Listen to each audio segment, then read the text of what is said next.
This actually made me choke up. I was watching the Olympic women, these Olympic gymnasts, testifying before the Senate Judiciary Committee and telling them about, you've probably heard about this guy, what was his name? Larry Nassar. Larry Nassar was the doctor for the governing body of gymnastics, USA Gymnastics.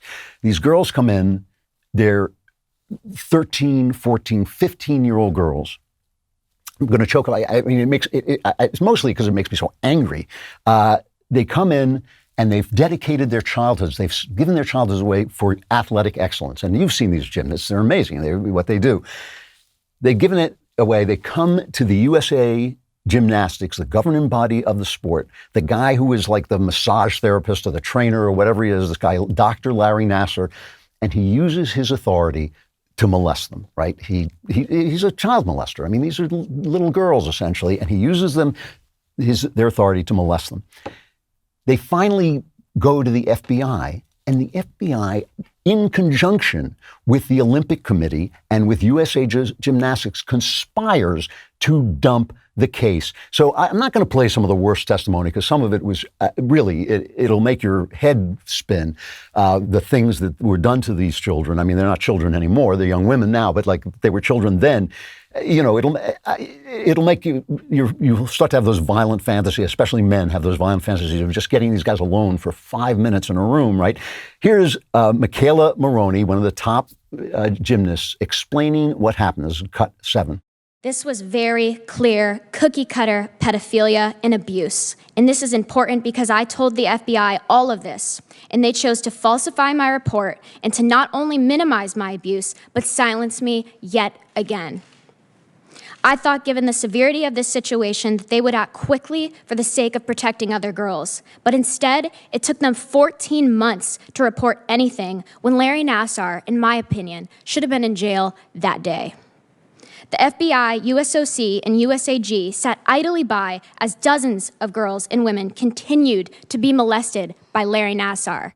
They fired none of these FBI agents. This is James Comey FBI. Jeff Daniels. Remember Jeff Daniels, how honest we are. Once you're not telling the truth is the truth is everything. These guys were dumping this case. One of the agents, I think his name was Jeff Abbott, was conspiring with USA Gymnastics to give him a job, so he was covering up for them. I assume that's what happens. They haven't fired anybody. They got their pensions. Some of them were let go. Some of them were pushed out of the FBI, but they're not in prison. They're not in prison. I don't know why they're not in prison. Nobody seems to be in prison except the guy, the doctor. They got him. So he's gone for life. I think it's 60 years or something like that.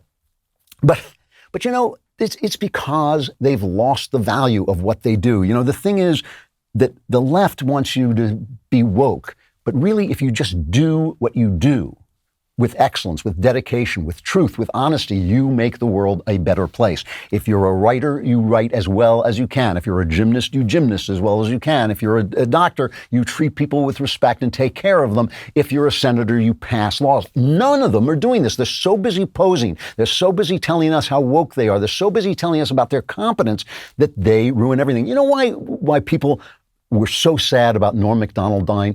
You know, people saying he was the funniest man in the world. You know, he was hilarious. He was absolutely one of the top comedians of the world. But there are other funny people in the world. He was an artist. And he put the values of his art first. He lost jobs, he lost fame, he lost money, he lost friends to create good humor, to create good jokes. That's a beautiful thing. He was fired from the biggest job he ever had. He never got a bigger job than this. He was fired from Saturday Night Live because he wouldn't stop telling the truth about O.J. Simpson. Here's one of the jokes he told about O.J. Simpson when Simpson brought out a book called I Want to Tell You. This is cut 21. In his book, O.J. Simpson says that he would have taken a bullet or stood in front of a train for Nicole. Man, I'm going to tell you, that is some bad luck when the one guy who would have died for you kills you. That's probably... You don't get worse luck than that. The head of the Western Division of NBC was playing golf with O.J., and he wouldn't stop. And he kept telling him, you got to stop, and they fired him for that. That was the kind of thing that artists do. That's the kind of people who have values first, who put their values first. That's what they do. The people who put liberty first will lose their position to defend liberty. But the people who put power first or think that they're going to put goodness first, they're going to solve everything.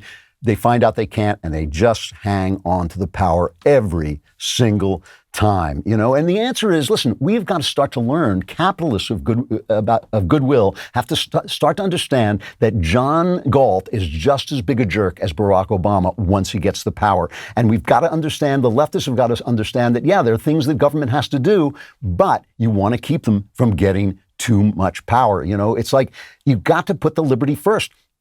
They tell us, they say, oh, climate change is an emergency. You have to let us control the use of energy, and then you get rolling blackouts in California. They say, COVID, it's an emergency. You got to let us control where you can go and what you can wear and what medicine to take. And the children go uneducated. People lose their minds. Businesses fail. Racism, it's an emergency. So we have to control what you say and what you think and what you can talk about and your ideas.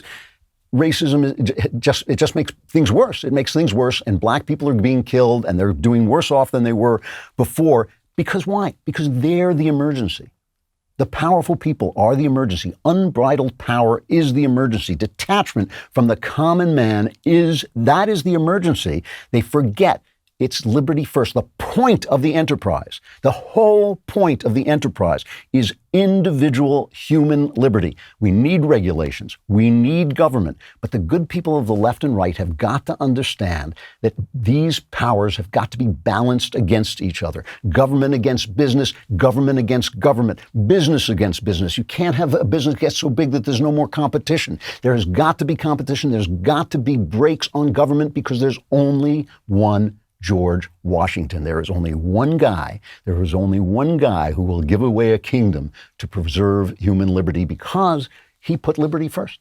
And that's it. You only get one George Washington. Everybody else just has to imitate him. Everybody else has to be held to his standard. This is no longer, it really is no longer a question of left and right. It's a question of fear and freedom. It's a question of power and lack of power. And if the people do not have the power, they're trying to take away our power to vote, they're trying to take away our Supreme Court, they're trying to take away the Electoral College, which protects the powers of the state, so state powers can be at odds with one another. They want to centralize the power. That is the point of what they do. Left and right, it's the point of what they do. It is only those people, those rare people who put liberty first, who can make people free.